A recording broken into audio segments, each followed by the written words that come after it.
السلام عليكم ورحمة الله وبركاته. بسم الله الرحمن الرحيم. إن الحمد لله نحمده ونستعينه ونستغفره ونعوذ بالله من شرور أنفسنا ومن سيئات أعمالنا، من يهده الله فلا مضل له ومن يضلل فلا هادي له، وأشهد أن لا إله إلا الله وحده لا شريك له، وأشهد أن محمدا عبده ورسوله صلى الله عليه وعلى آله وسلم. أما بعد، أيها الإخوة والأخوات، أيها المسلمون والمسلمات، حديثنا الليلة عن شهادة أن لا إله إلا الله، وما يجب على المسلم نحوها من علم وعمل. Chers frères et sœurs, chers musulmans et musulmanes, le sujet de ce soir portera sur l'attestation de la ilaha illallah, ainsi que ce qui s'y rapporte. Aussi l'obligation du musulman et de la musulmane vis-à-vis de cette parole, ce qu'il doit en savoir et ce qu'il doit faire également. أولا، معنى هذه الكلمة المباركة العظيمة التي هي كلمة التوحيد. إن معرفة معنى كلمة إله ركن أساس في فهم معنى كلمة التوحيد، وبسبب الخطأ في فهم هذه الكلمة يحصل الخطأ في فهم كلمة التوحيد، والذي تدل عليه شواهد اللغة أن الإله هو المعبود، لأن الإله من أله يأله، أي عبد يعبد، وعليه فإله على وزن فعال بمعنى مفعول، أي معبود، وهذا إجماع من أهل اللغة. فأهل اللغة يقولون أله إلهة أي عبد عبادة، والمتأله هو المتعبد، وبذلك سمي الإله. وجمع الإله آلهة، ومنه لفظ الجلالة الله، وأصله إله، وكل ما اتخذ معبودا فهو إله. والتأله هو التنسك والتعبد. والخلاصة أن الإله في اللغة هي العبادة، وأن الإله هو المعبود، فكل من عبد فإنه يسمى إلها. وإن كان الإله عند الإطلاق إنما يطلق على الله سبحانه وتعالى فحسب. Tout d'abord, il est important de commencer par le sens correct de cette attestation, la ilaha illallah. Et pour s'assurer de bien comprendre la ilaha illallah, il faut commencer tout d'abord par s'assurer que l'on a bien compris le sens de ilah. Que veut dire ilah? Puisque la ilaha illallah, ça veut dire pas de ilah qui mérite l'adoration sauf Allah. C'est quoi l'ilah? La bonne compréhension de l'ilah va donner la bonne compréhension de la shahada. Et la mauvaise compréhension de l'ilah va engendrer la mauvaise compréhension de shahada et donc de la religion. Al-ilah signifie al-ma'boud, c'est-à-dire l'adoré, la divinité, celui qui bénéficie du culte ou des actes d'adoration. Celui pour qui le culte est voué et les adorations sont accomplies. Al-ilah vient du verbe alaha ya'lahu, qui signifie abada ya'budu, adorer. C'est le verbe adorer, alaha. Et le terme ilah, qui en découle, veut dire l'adorer. L'adorer, celui qui est adoré. Celui pour qui le culte est voué, l'adoration est accomplie. C'est ça l'ilah. Si on te demande donc, c'est quoi ilah? Tu dis ilah, un ilah c'est une divinité. C'est celui pour qui un culte est voué, une adoration est accomplie. Et ce sans aucune divergence, écoutez bien, sans aucune divergence entre les savants de la langue arabe. Ainsi, les imams et les références de la langue arabe, comme Ibn Faris et d'autres encore, disent clairement que le verbe alaha veut dire abada, qui veut dire adorer. Qui veut dire adorer. Et al-muta'allih, c'est celui qui s'adonne à l'adoration. Et c'est pour cela que la divinité est appelée al-ilah, que l'on traduit donc correctement par la divinité, ou encore celui pour qui le culte est voué, l'adoration est accomplie. C'est ça l'ilah. Et le pluriel de l'ilah, c'est l'aliha. Le pluriel de l'ilah, c'est l'aliha. Et c'est de là que vient le nom par lequel Allah s'est nommé et vers lequel reviennent tous ses noms et ses attributs, qui est Allah. Allah. En fait, Allah vient de l'ilah. Allah vient de l'ilah. Donc quand on dit l'ilah, linguistiquement parlant, c'est la divinité.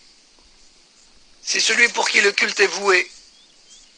Mais bien sûr, nous, en tant que musulmans, lorsqu'on désigne al-ilah avec al-ta'rif, c'est-à-dire la divinité, de sorte à ce que ce soit déterminé, eh bien, on vise par là la divinité, la vraie divinité, al-ilah, c'est-à-dire Allah. C'est-à-dire Allah.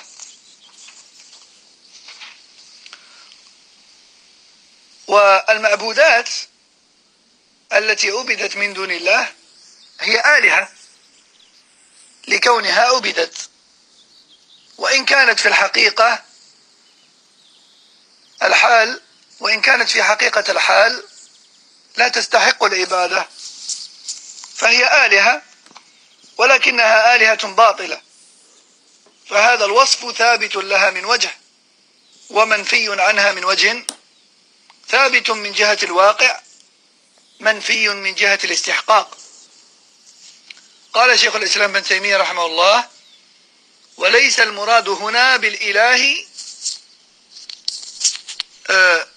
من عبده عابد بلا استحقاق،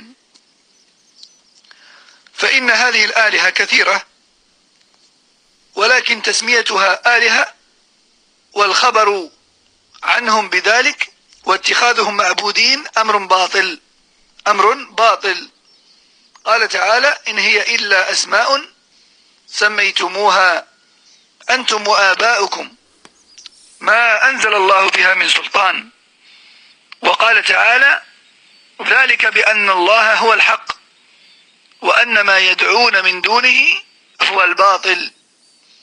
فالآلهة التي جعلها عابدوها آلهة يعبدونها كثيرة لكن هي لا تستحق العبادة فليست بآلهة، كمن جعل غيره شاهدا أو حاكما أو مفتيا أو أميرا وهو لا يحسن شيئا من ذلك. انتهى كلام شيخ الإسلام Ibn Taymiyyah rahimahullah. Donc, sur base de cela, les savants disent que tout ce qui est adoré en dehors d'Allah est également appelé ilah, divinité. Pourquoi? Parce qu'elle est adorée. À partir du moment où elle est adorée, linguistiquement parlant, elle est appelée divinité. Elle est appelée ilah. Même si, en réalité, elle ne mérite pas l'adoration. elle est tout de même nommée divinité, car le culte lui est voué. Donc, sous un certain angle, ces divinités-là, ce sont véritablement des divinités. Mais sous un autre angle, ce sont des fausses divinités, car elles ne méritent pas l'adoration. Cheikh al-Islam ibn Taymiyyah, rahimahullah, dit, il est faux de croire que Al-Ilah, il est faux de croire que l'Ilah, yani, ne concerne que ce qui est adoré sans droit.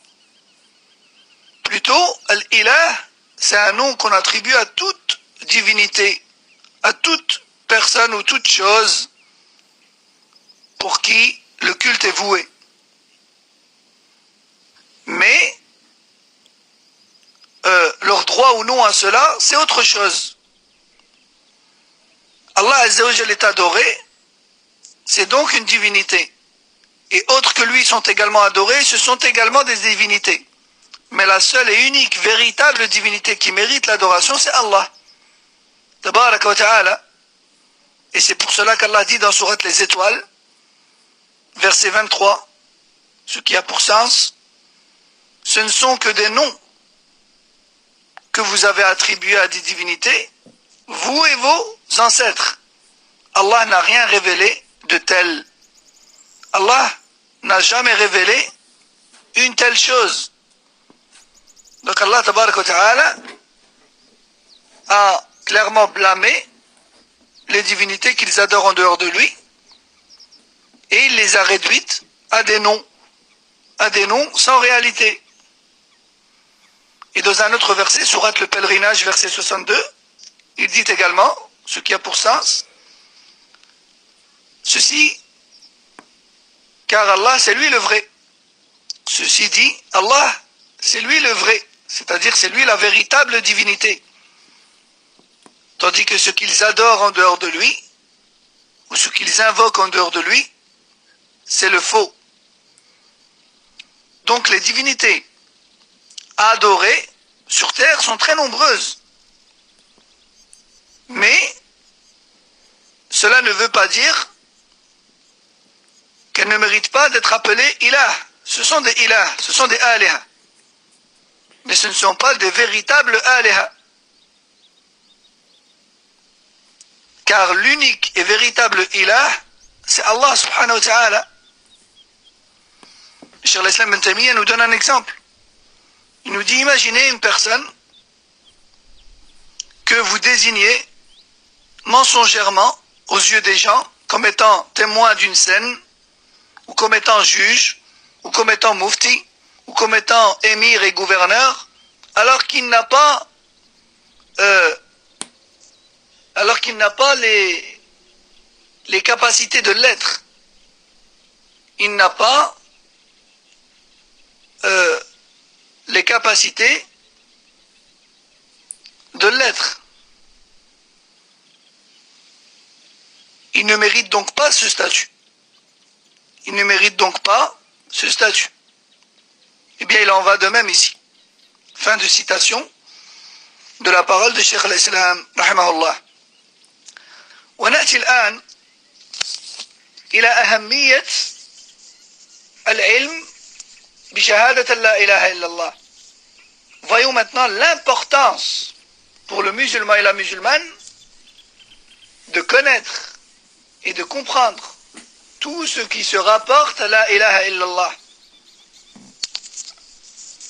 قد علم بالاضطرار أن شهادة التوحيد مفتاح الإسلام وأصل الدين وعمدة الملة، فلا إسلام لمن لم يأت بها اعتقادا وقولا وعملا.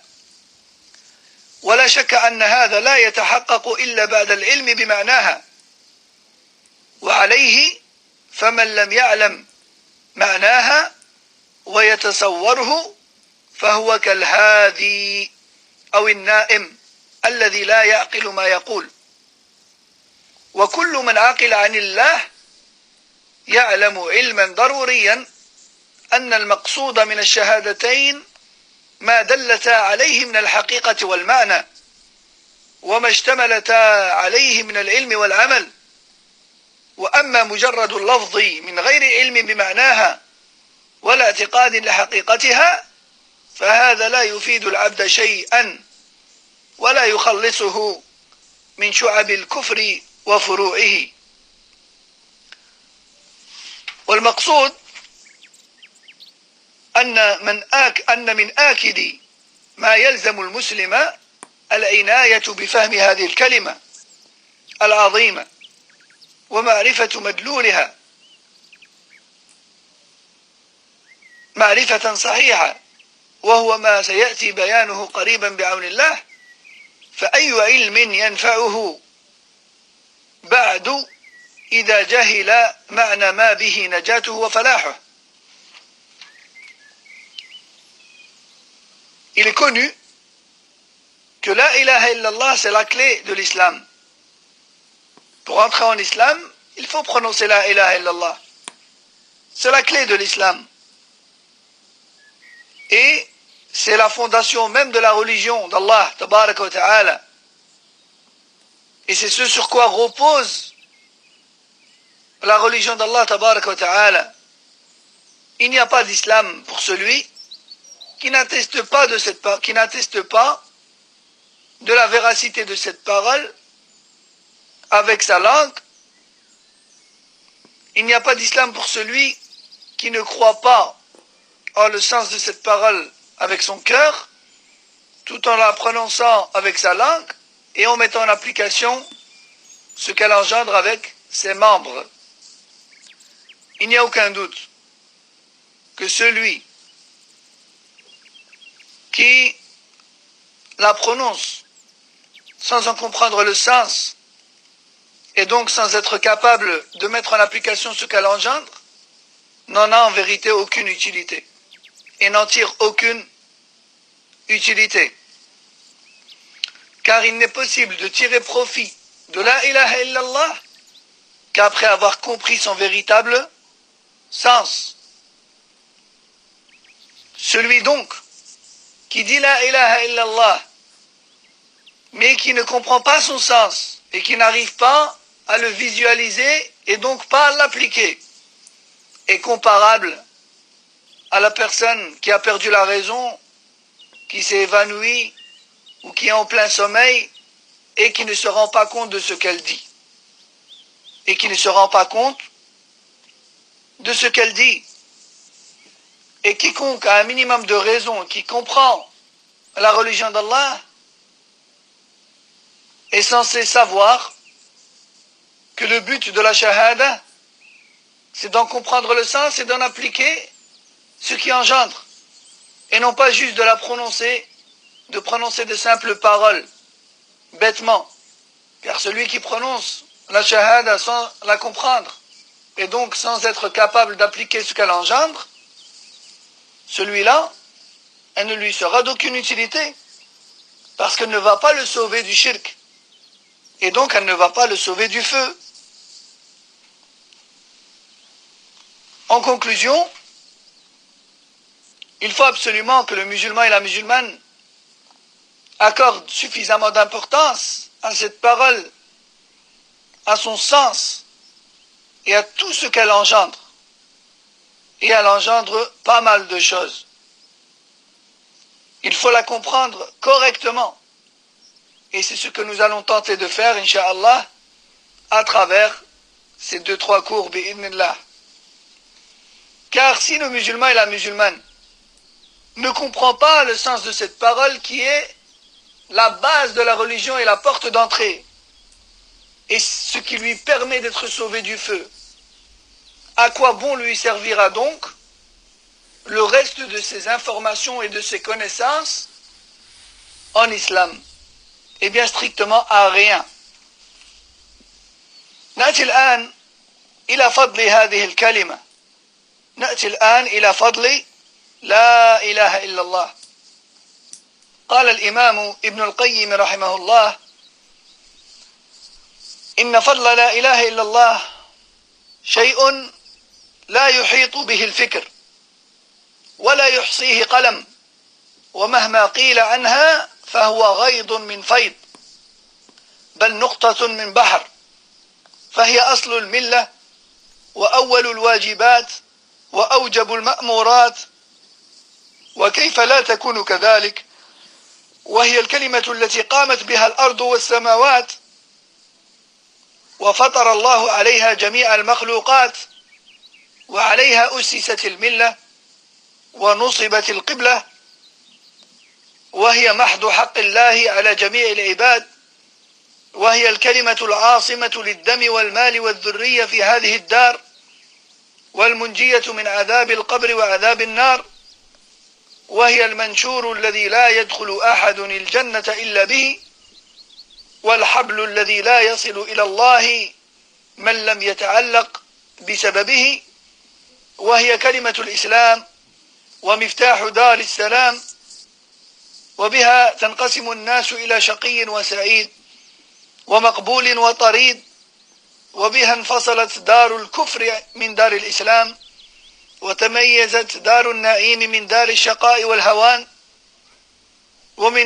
ومن كان آخر كلامه لا إله إلا الله دخل الجنة. انتهى كلام الإمام ابن القيم رحمه الله.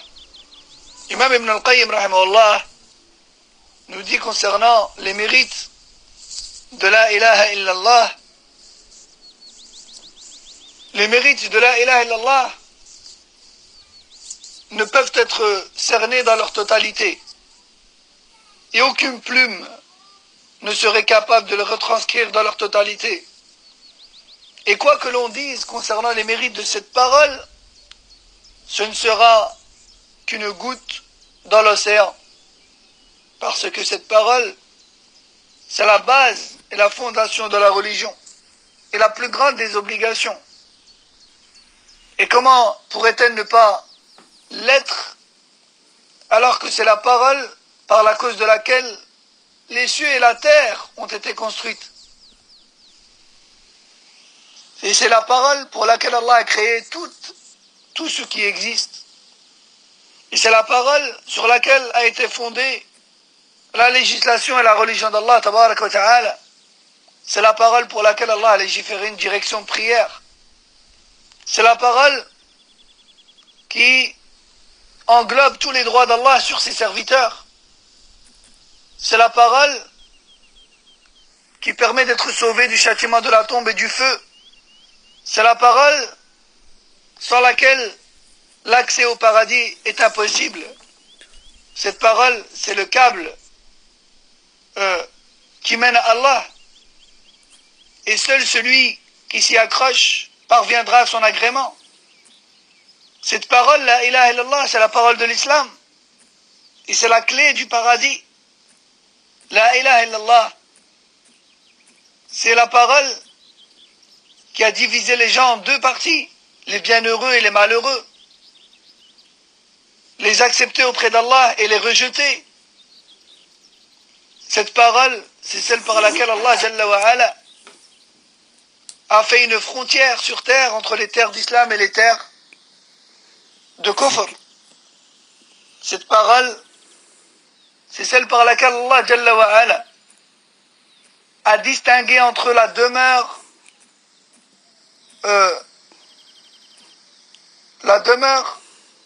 des délices et la demeure du malheur et de l'humiliation, c'est-à-dire le paradis et l'enfer. Et quiconque prononce pour dernière parole la ilaha illallah entrera au paradis, comme l'a promis le prophète sallallahu alayhi wa sallam. Fin de citation de la parole d'Ibn al-Qayyim rahimahullah ta'ala.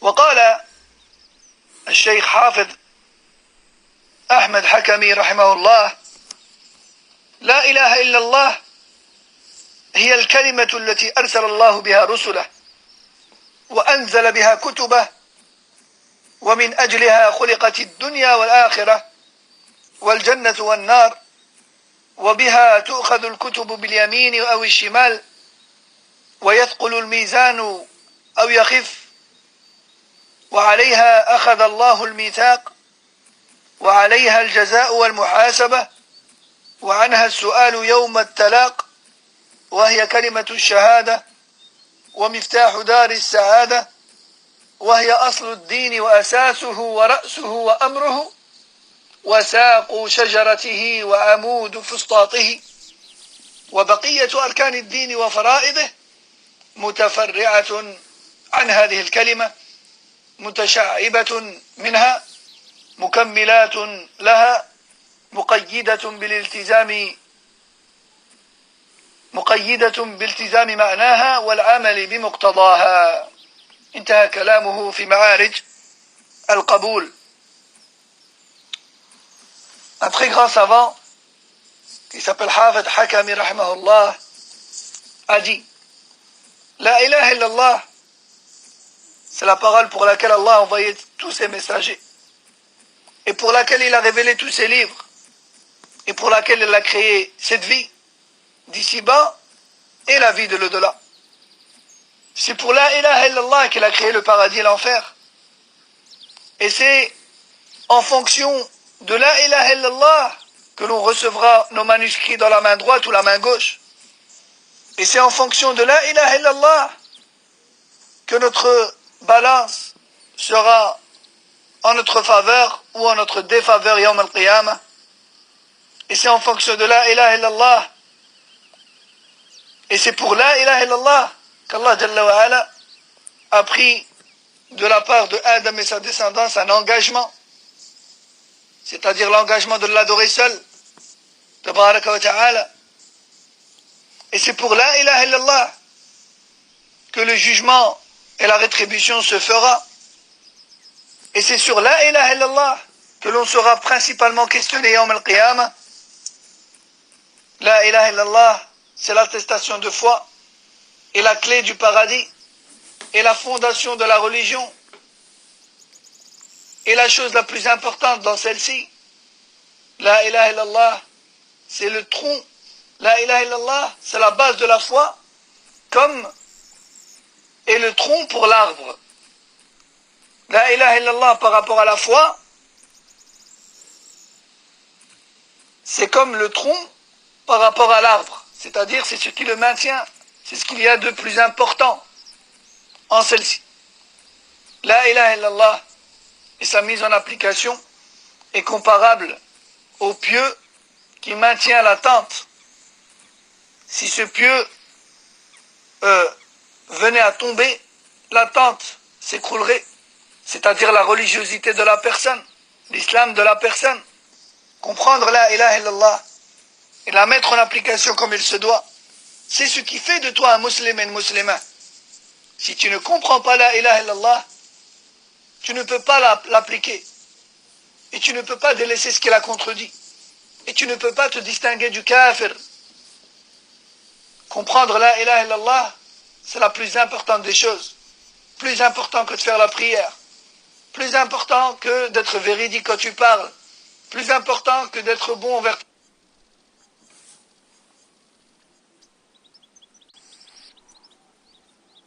Le résultat de la ilaha illallah est la mise en application de ce qu'elle engendre.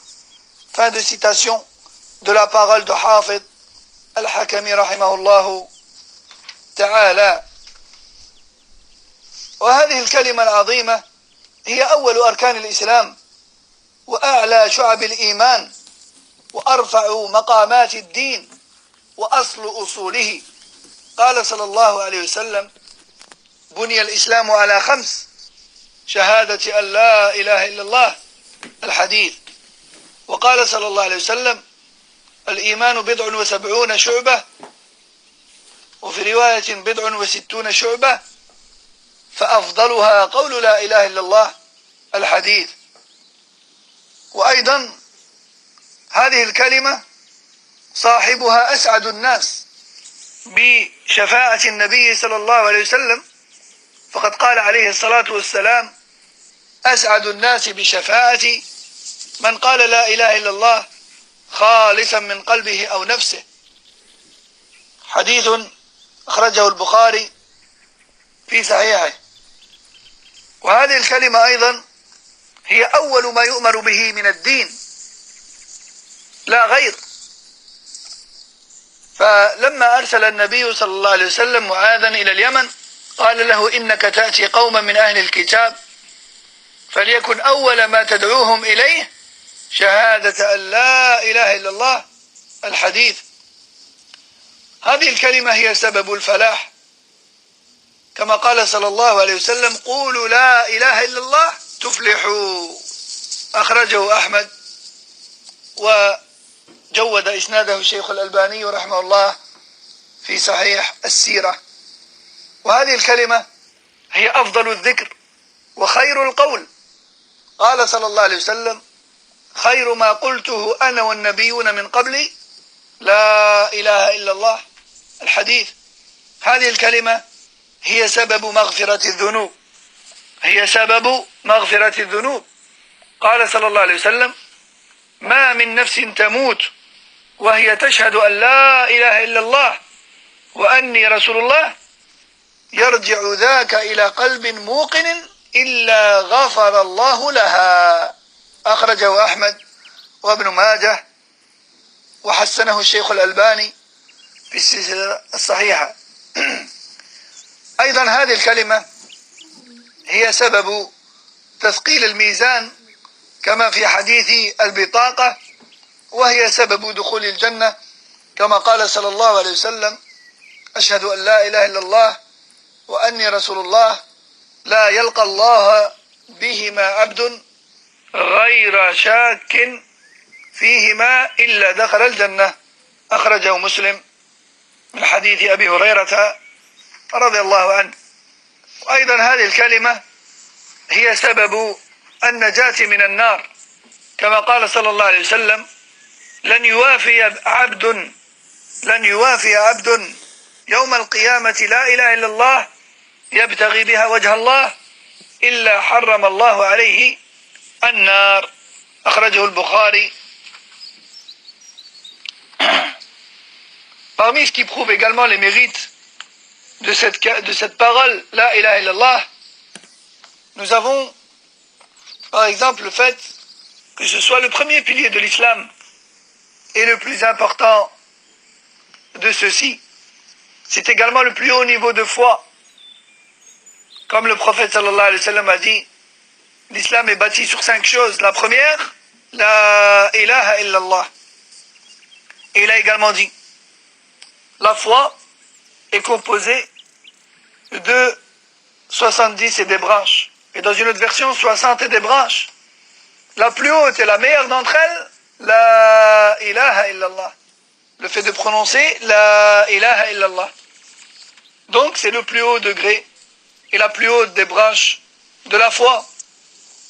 Aussi, parmi ce qui montre le mérite de cette parole, il y a le fait que si tu la prononces sincèrement pour Allah, en recherchant son agrément, subhanahu wa ta'ala, en comprenant son sens et en mettant en application ce qu'elle engendre, eh bien, tu feras partie des plus heureux yawm al-qiyamah, ceux qui bénéficieront de l'intercession du prophète sallallahu alayhi wa sallam auprès d'Allah tabaraka wa ta'ala. Le prophète sallallahu alayhi wa sallam a dit, les plus heureux yawm al-qiyamah, ce sont ceux, ou les plus heureux yawm al-qiyamah, vis-à-vis de mon intercession pour eux auprès d'Allah, ce sont ceux qui disent la ilaha illallah purement et sincèrement venant du cœur. Aussi, la ilaha illallah, c'est la première chose que le prophète sallallahu alayhi wa sallam nous a ordonné d'expliquer à quiconque veut connaître l'islam. Je répète, c'est la première chose que le prophète sallallahu alayhi wa sallam nous a ordonné d'expliquer à quiconque veut comprendre et connaître l'islam.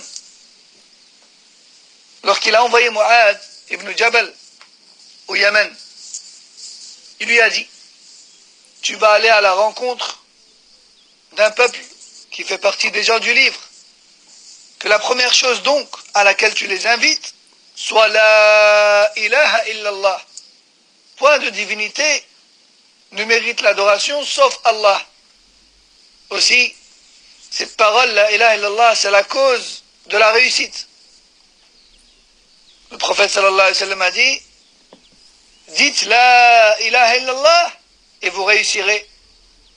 Rapporté par Ahmed, et sa chaîne de transmission a été jugée excellente par Cheikh Al-Albani, rahimahullah. Aussi, la ilaha illallah, c'est la meilleure formule d'évocation d'Allah. Si tu te demandes, qu'est-ce que tu peux prononcer de meilleur pour évoquer Allah? Eh bien, c'est la ilaha illallah. Car le prophète sallallahu alayhi wa sallam a dit, la meilleure parole que j'ai prononcée moi et tous les prophètes avant moi, c'est la ilaha illallah. Wahdahu la sharika lah. Lahul mulku lahul hamdu huwa ala kulli shay'in qadir. Rapporté par Tirmidhi et jugé satisfaisant par Cheikh Al-Albani, rahimahullah.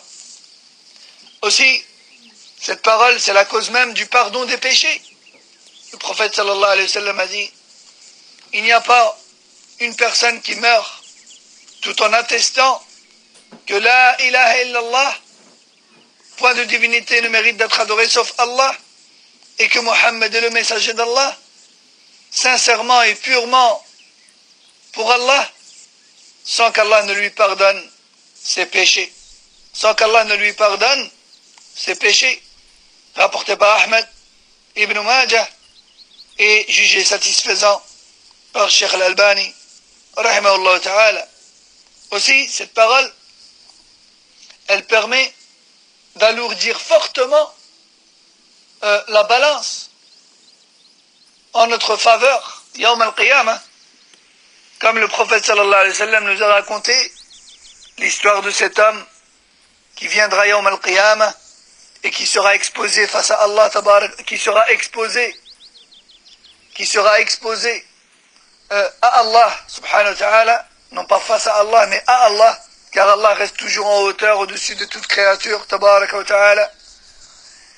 Cet homme qui sera exposé à Allah pour être jugé et à qui on sortira les feuillets dans lesquels ont été retranscrites toutes ses actions. Il y aura des feuillets ou des pages si grandes, si vastes, au point où elles seront à perte de vue, jusqu'à l'horizon, remplies que de péchés,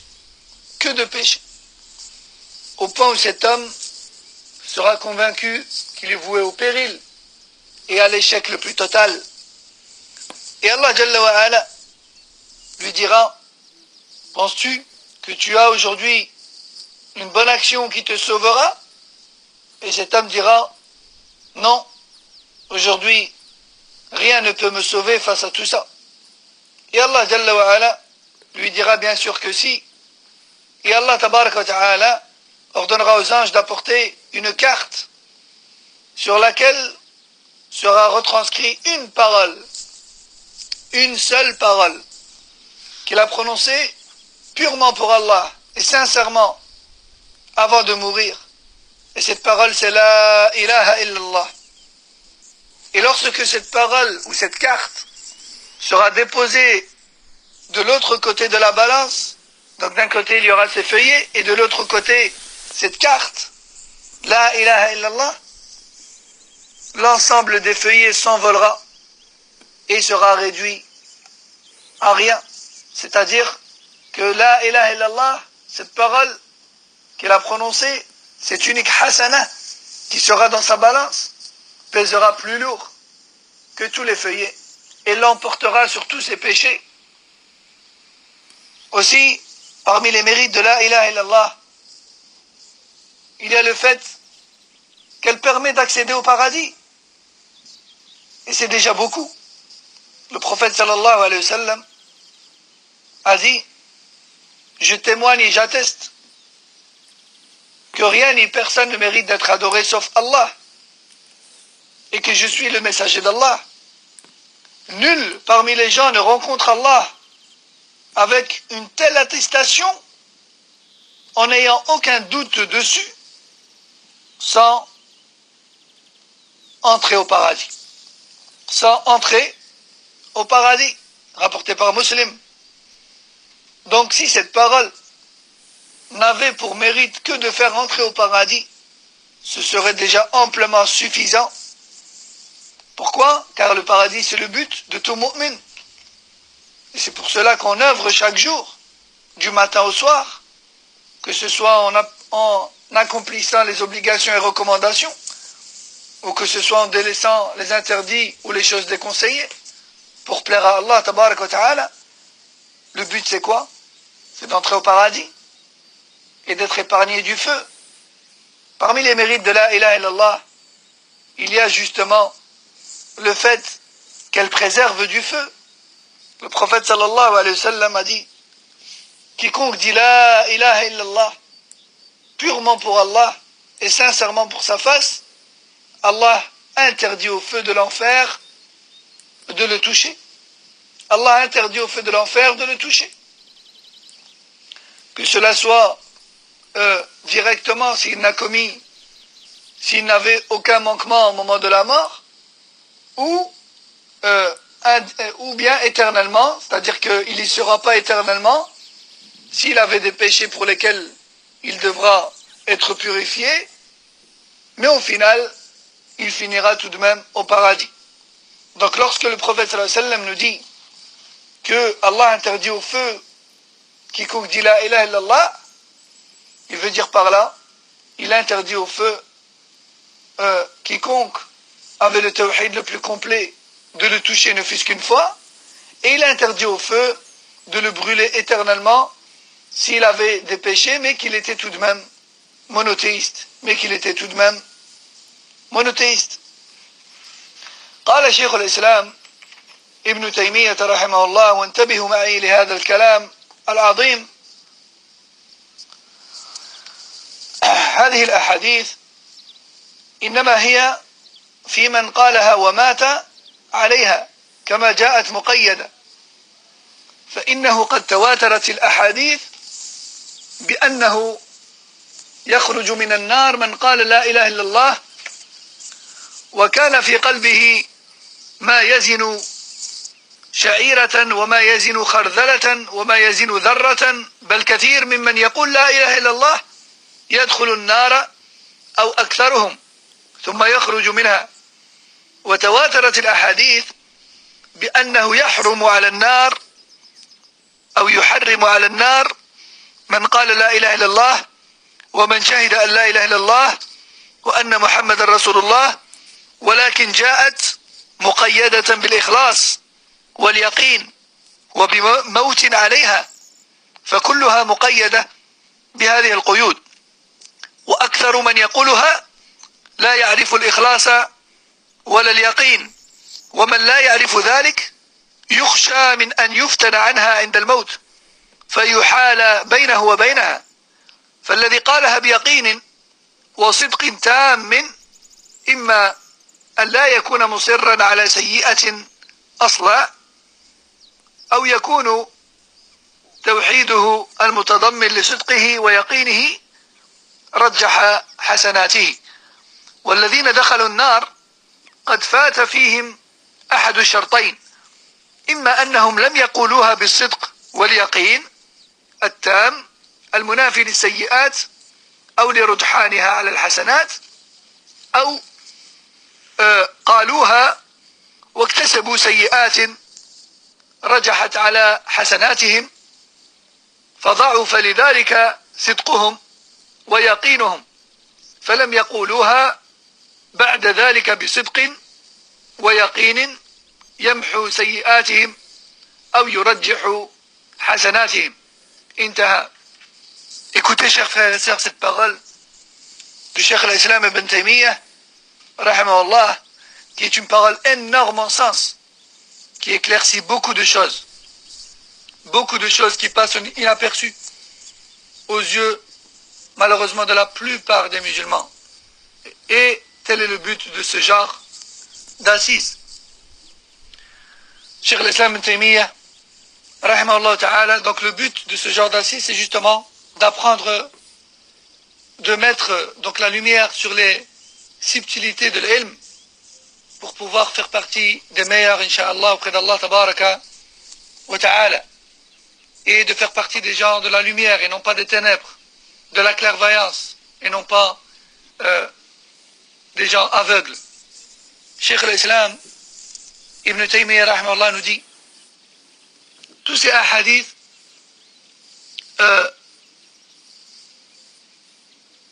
nous montrent qu'il ne suffit pas de prononcer la ilaha illallah pour être épargné du feu et entrer au paradis. Plutôt, le prophète sallallahu alayhi wa sallam a donné comme condition le fait d'avoir une intention purement pour Allah et d'être sincère pour lui, sincère vis-à-vis de lui, tabaraka wa ta'ala, et d'avoir pour unique but de lui plaire, tabaraka wa ta'ala.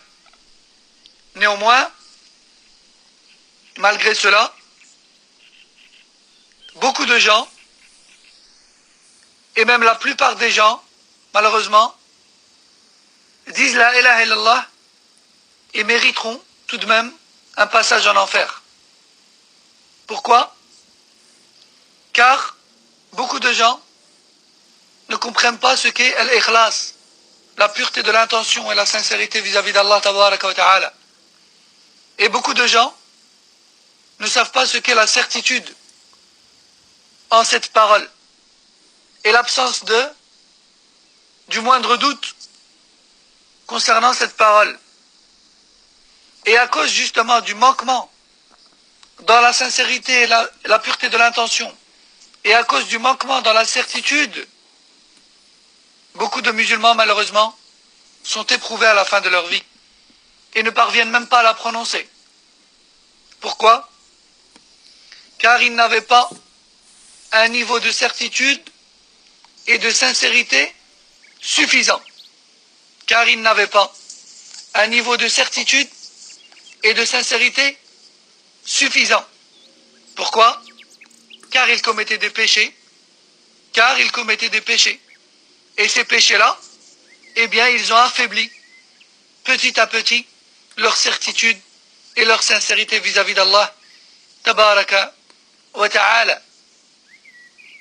Et en fait, le Cheikh al-Islam Ibn Taymiyyah nous explique que ça va dans les deux sens. Ça va dans les deux sens. C'est-à-dire que les péchés diminuent la certitude et la sincérité vis-à-vis d'Allah lors de la prononciation de la ilaha illallah. Tout comme le manque de certitude et de sincérité lors de la prononciation de la ilaha illallah engendre également des péchés et des manquements. Car celui qui est au plus haut niveau de la certitude et au plus haut niveau de la sincérité vis-à-vis d'Allah, une fois qu'il a prononcé la ilaha illallah, en connaissant parfaitement son sens et ce qu'elle engendre, il ne commet pas de péché. Et si cela lui arrive, il se repent de suite. C'est-à-dire qu'il se purifie sans cesse, sans ne rien laisser en suspens. Donc je répète, l'absence de la certitude et de la sincérité lorsqu'on dit la ilaha illallah engendrera des péchés. Et les péchés engendrent également une diminution de la certitude et de la sincérité lors de la prononciation de la ilaha illallah. Et c'est pour cela que certains musulmans mériteront le paradis directement, tandis que d'autres mériteront un passage en enfer pour être purifiés avant d'y accéder. Avant d'y accéder.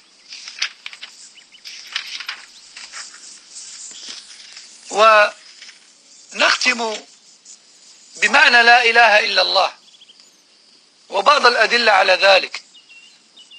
فالفهم الصواب للا إله إلا الله ينبني على حسن الفهم لأمرين اثنين، وما وقع الخلل في هذا الباب إلا بسبب الخطأ فيهما.